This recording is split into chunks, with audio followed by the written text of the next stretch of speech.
আচ্ছা, শীতকাল তো পড়েই গেল আর শীতকালে এইরকম সোয়েটার পরে বৃষ্টিতে ভেজার মজাটাই কিন্তু আলাদাই ছিল।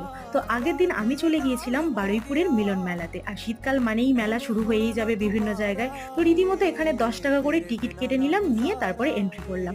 তারপরেই তো ভিড় ঠেলে ঠেলে অবশেষে মেলার ভেতরে প্রবেশ করলাম। আর কালকের যেহেতু সানডে ছিল, তো প্রচন্ড পরিমাণে ভিড় ছিল। তো এই মেলার মূল আকর্ষণ কিন্তু ছিল এই যে রেঞ্জার রাইডটা। এটা আমি রীতিমতো ভিডিও দেখেই আমি ওখানে গিয়েছিলাম। হ্যাঁ, রাইডটা চড়ে আমার যে অবস্থা হয়েছিল আমি সেটা আর বলে বোঝাতে পারলাম না। খুব বাজে অবস্থা হয়ে গেছিল আমার। তারপরেই তো নেমে এসে আমরা কিছু খেয়ে নিয়েছিলাম। খাওয়ার পরেই তো প্রত্যেকটা স্টল ঘুরে ঘুরে দেখলাম।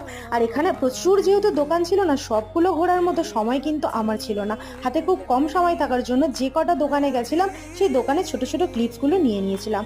আর হ্যাঁ, মেলাটা কিন্তু চলবে 9 তারিখ পর্যন্ত। আর হ্যাঁ, আরো একটা জিনিস আমার ভালো লেগেছিল, ফেরার সময় দেখলাম এই ফ্রেগ্রেন্সের দোকানটা বেশ ভালো লাগলো। স্মেলগুলো কিন্তু দারুণ ছিল। তোমরাও কিন্তু মেলায় একবার ঘুরেই